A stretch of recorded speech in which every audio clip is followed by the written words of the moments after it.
Hai guys, pada video ini pertama kali kita akan membahas tentang kerja bangku. Selamat menyaksikan guys. Kerja bangku adalah pekerjaan bergagas tangan yang digunakan untuk melakukan pembentukan, perbaikan, dan perakitan yang sesuai dengan masing-masing fungsi peralatan tangan dengan mesin, dan semua pekerjaan dilakukan di atas meja kerja. Kerja bangku meliputi pekerjaan yang bisa atau dapat dilakukan di atas meja. Contohnya mengikir, mengetap, menggerinda, melukis, menandai, menggergaji, menekuk, mengebor, dan pekerjaan merakit serta finishing. Sebelum pekerjaan-pekerjaan tersebut dilakukan, terlebih dahulu mengetahui dan memahami tentang alat ukur, seperti contohnya mistar baja, jangka sorong, rollmeter, mikrometer, dan juga harus mengetahui tentang peralatan-peralatan tangan yang standar. Itulah yang disebut kerja. Pekerjaan kerja bangku meliputi sebagai jenis konstruksi geometris yang sesuai dengan perintah kerja. Kerja bangku tidak hanya menitik beratkan pada pencapaian hasil kerja, tapi juga pada prosesnya, di mana pada proses tersebut lebih menitik beratkan pada etos kerja yang meliputi ketekunan, disiplin, ketahanan, serta teknik sebagai dasar sebelum melanjutkan ke pengerjaan yang menggunakan mesin-mesin produksi. Kunci kesuksesan dari kerja bangku ini adalah kesabaran dan ketelitian dalam bekerja, karena setiap pekerjaan yang dilakukan pasti akan menyita waktu yang lama bila dibandingkan dengan alat yang digunakan mesin pada waktu sekarang. Pada bengkel kerja bangku, peralatan ukur yang digunakan harus benar-benar presisi. Maka peralatan ukur, cara memegang alat ukur, cara melakukan pengukuran, dan kesalahan-kesalahan yang bisa terjadi dalam pengukuran harus benar-benar diketahui secara baik. Peralatan kerja bangku. Berikut adalah macam-macam peralatan kerja bangku. 1. Kikir. Kikir adalah salah satu alat yang paling penting dalam pekerjaan kerja bangku. Kikir memiliki batang baja yang mempunyai gigi-gigi pemarut yang bahan dasarnya dibuat dari bahan baja karbon tinggi. Adapun fungsi utama kikir adalah untuk meratakan dan menghaluskan suatu bidang, membuat rata dan menyiku antara bidang satu dengan bidang lainnya, membuat rata-rata dan sejajar, membuat bidang-bidang berbentuk dan sebagainya. Ukuran panjang sebuah kikir adalah panjang badan ditambah dengan tangkainya. Penampang kikir ada yang dibuat bermacam-macam bentuk, ada yang bulat, segitiga, persegi, dan tembareng, dan segi empat panjang, dan bentuk pilih.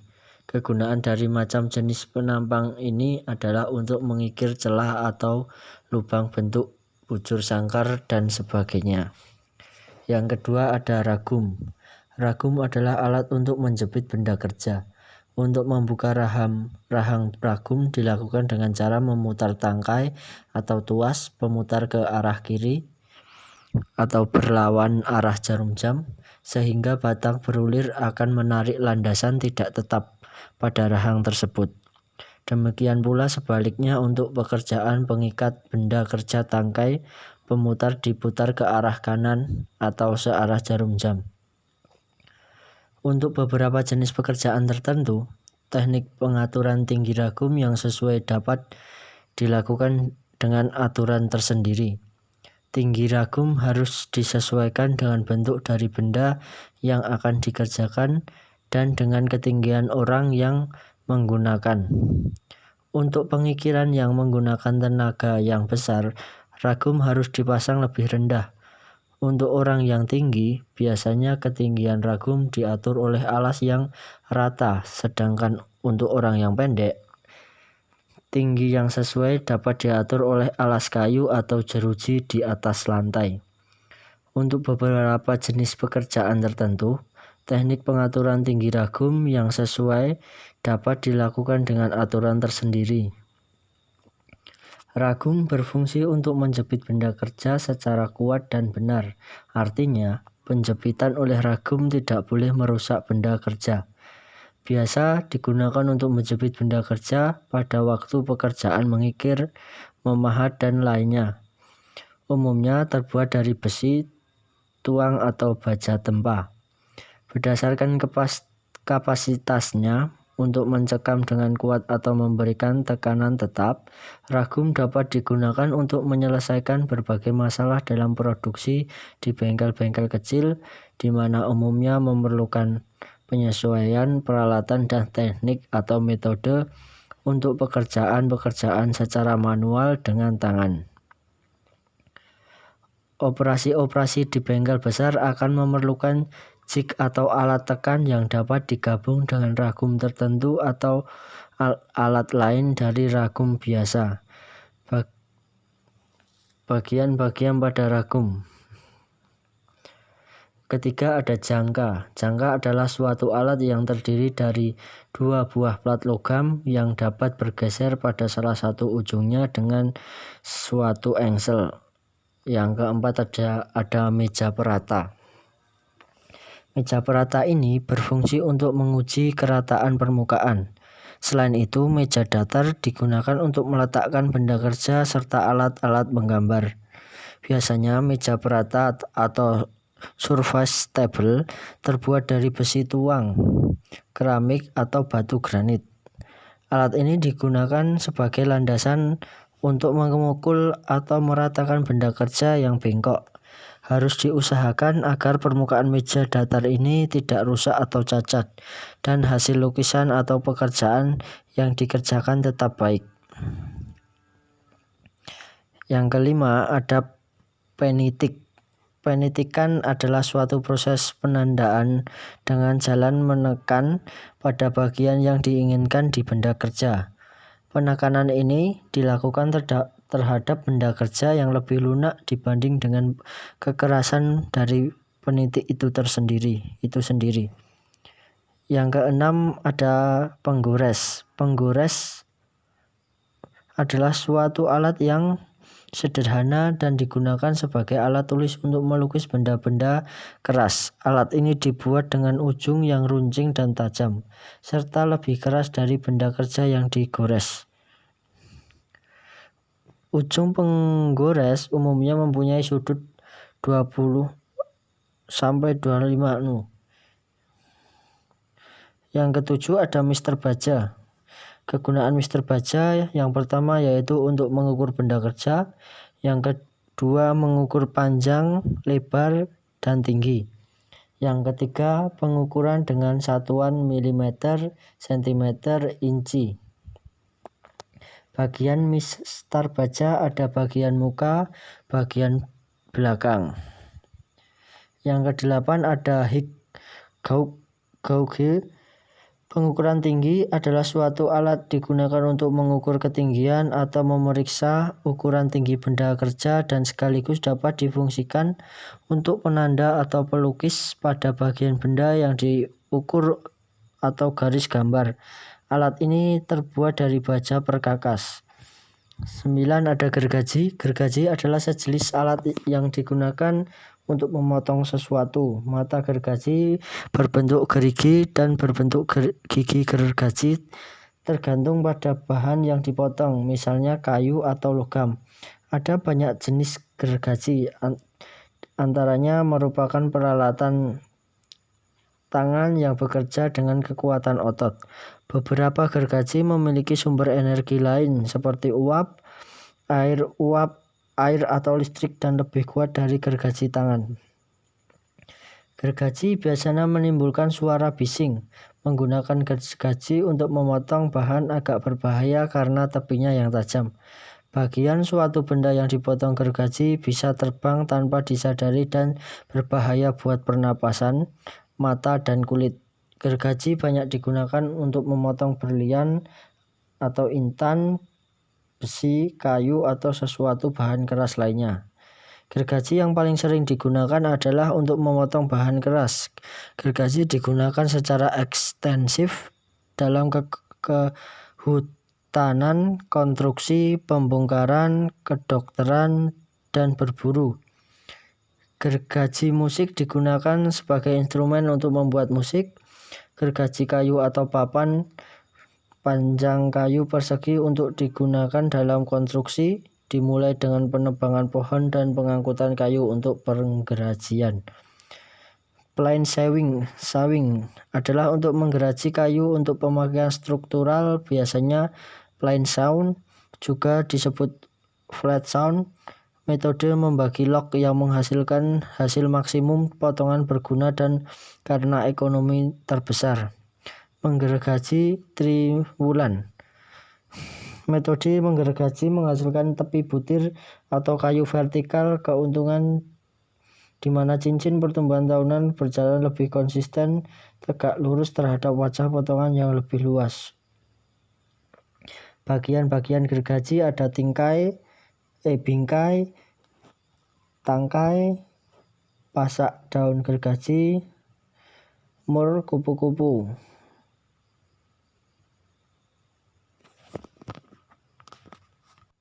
Yang ke-10 ada capstan.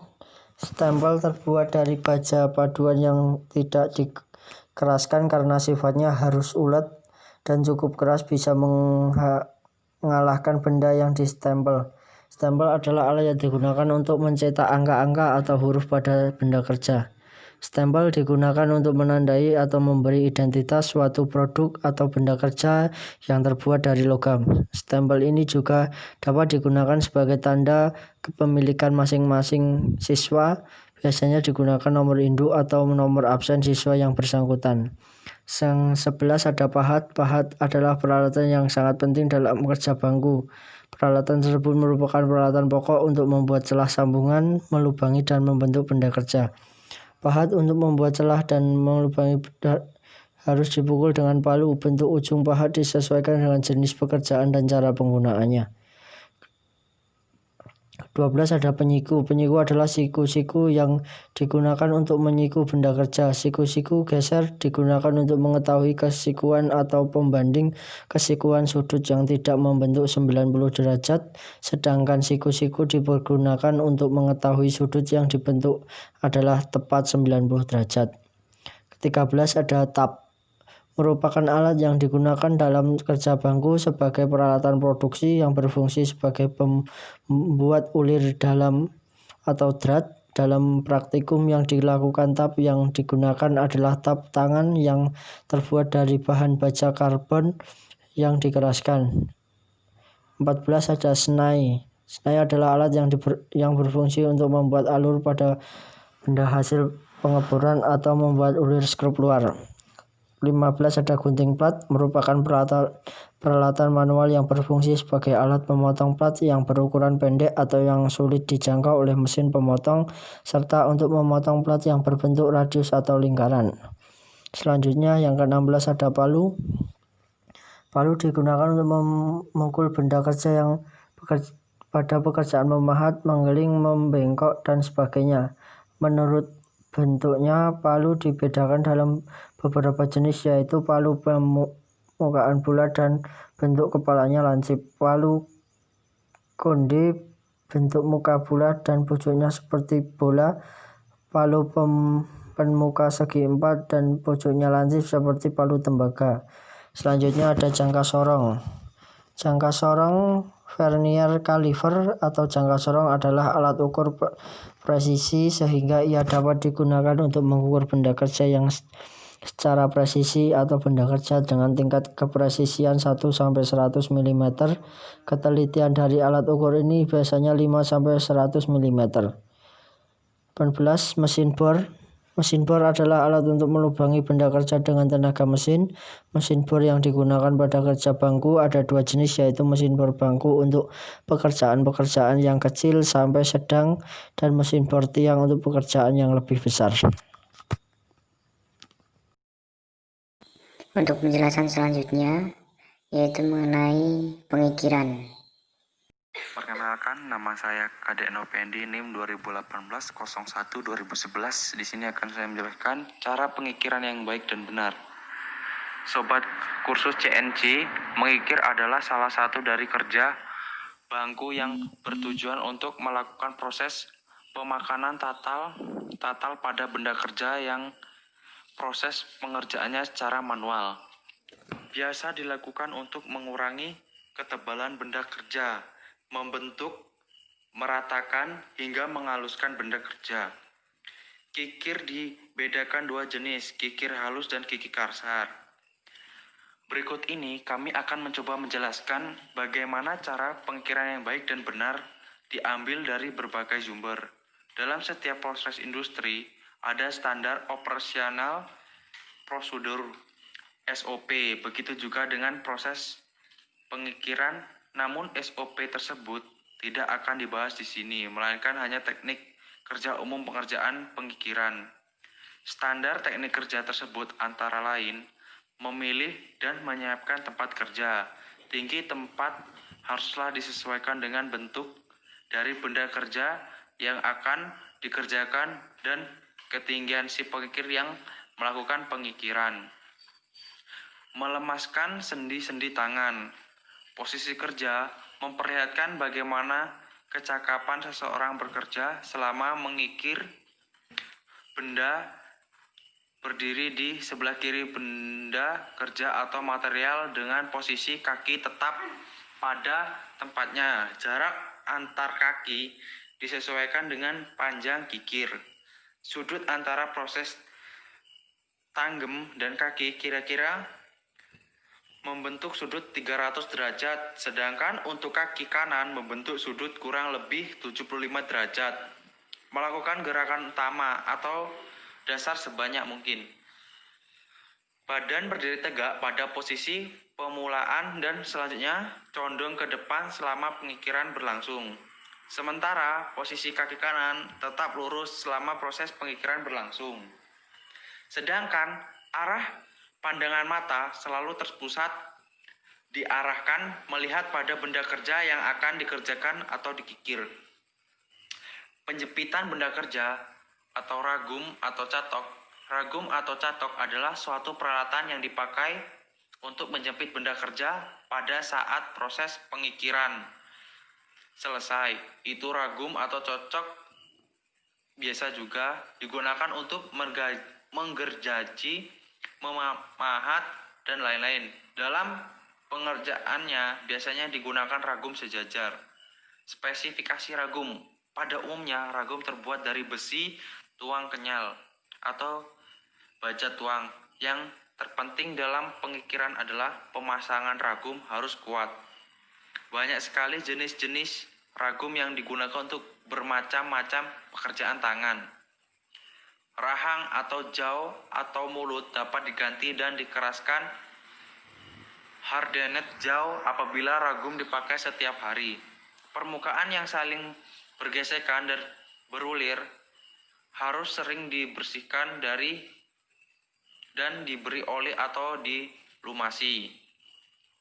Penting jangan mencekam tangkai handle dengan pipa atau hammer. Pemegang kikir. Pemegang kikir harus dipasang lurus dengan tangkai kikir dan haruslah kuat. Pemegang kikir harus dibor terlebih dahulu sebelum dipasang ke tangkai kikir. Adapun diameter bor dan kedalamannya harus disesuaikan dengan ukuran kikir. Cara memegang kikir. Cara memegang kikir adalah sebagai berikut. Tangan kanan memegang handle kikir dengan kuat dan tekan gagang kiri tersebut dengan telapak tangan bagian bawah. Mungkin permukaan yang rata atau mengkikir permukaan yang rata. Untuk melakukan ini harus dilakukan 3 hal utama sehingga optimal. Antara lain yang harus dilakukan adalah tekanan pada saat mengkikir. Apabila memulai melakukan pengikiran harus diperhatikan tekanan yang harus pada tangan kikir. Sedangkan tekanan yang ringan pada saat mulai pengikiran, tekanan kedua tangan harus berimbang. Karena pada saat itu benda terkikir. Setelah terkikir sampai pada ujung benda. Kedudukan kikir sudah berada di ujung langkah. Maka tekankan tangan kanan harus maksimal sehingga diperoleh penyataan yang stabil. Pada saat menarik ke belakang, kikir tidak diberikan tekanan sama sekali agar gigi potong kikir tidak cepat tumpul. Hal ini dilakukan untuk pengikiran siku sejajar dan rata.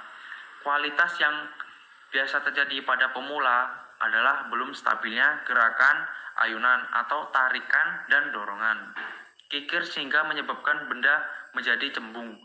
Karena saat mengayun yang terkikir hanya bagian sisi pinggirnya saja. Bila ayunan kiri tidak benar-benar datar, pengikiran tidak hanya membutuhkan tenaga dan strategi teknik, tetapi juga kesabaran. Perkenalkan, nama saya Ridho Samsudin Meringki, NIM 2018-01-2008. Saya akan membacakan atau menjelaskan tentang cara menggergaji yang baik dan benar. Sobat, pengerjaan yang baik dan benar dapat menjamin pengerjaan menjadi lebih bagus, lebih cepat, dan berkualitas baik. Begitupun dengan menggergaji. Terdapat cara yang sudah teruji mampu memberikan performa pemotongan terbaik, efektif, dan aman. Untuk pemotongan yang tidak presisi awal penggergajian dapat langsung dengan gergaji itu sendiri. Adapun cara memotong dengan gergaji tangan sebagai berikut. 1. Membuat alur. Tinggi mulut catok atau ragum sama seperti pada waktu mengikir. Bagian yang digergaji harus sedekat mungkin dengan mulut catok atau ragum. Pada permulaan menggergaji, tahan sisi gergaji dengan ibu jari A.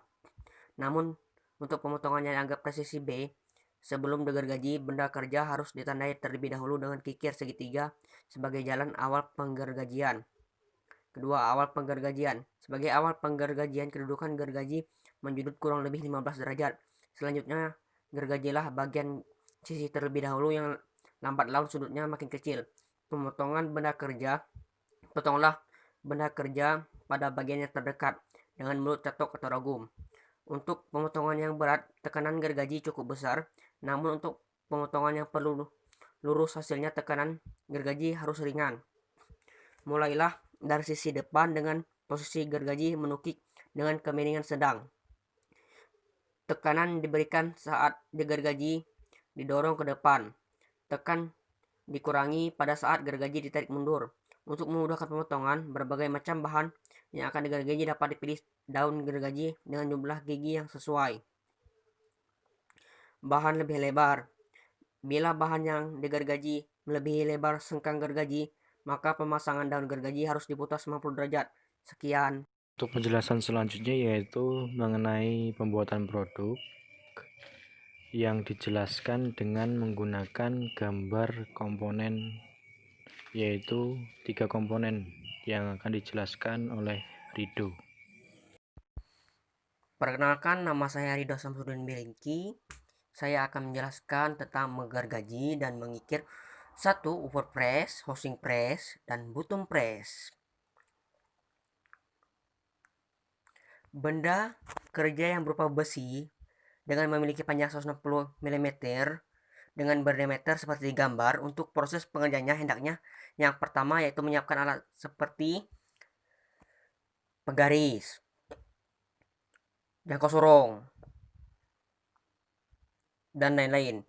Lalu ukur benda kerja menggunakan jangkau sorong. Ambil nilai ukur 93 mm plus 5 mm untuk toleransi. Selanjutnya dijepitkan pada ragum pada meja kerja. Pastikan bahwa benda kerja sudah tidak mungkin bisa dilepas. Setelah itu dilakukan pemotongan terhadap benda kerja menggunakan gergaji besi. Untuk tahap selanjutnya, ukur kembali dengan jangkau sorong dengan ketentuan ukuran panjang 75,5 mm untuk komponen pertama, dan untuk komponen kedua potong 22,5 mm. Setelah itu lakukan penjepitan kembali pada ragum dan lakukan pemotongan kembali sehingga menjadi 2 bagian benda kerja. Setelah selesai melakukan pemotongan, ukur kembali ketepatan hasil pemotongan benda kerja, usahakan rapi. Proses selanjutnya lakukan tahap pengikiran agar benda kerja halus dan rata dengan menggunakan kikir besi.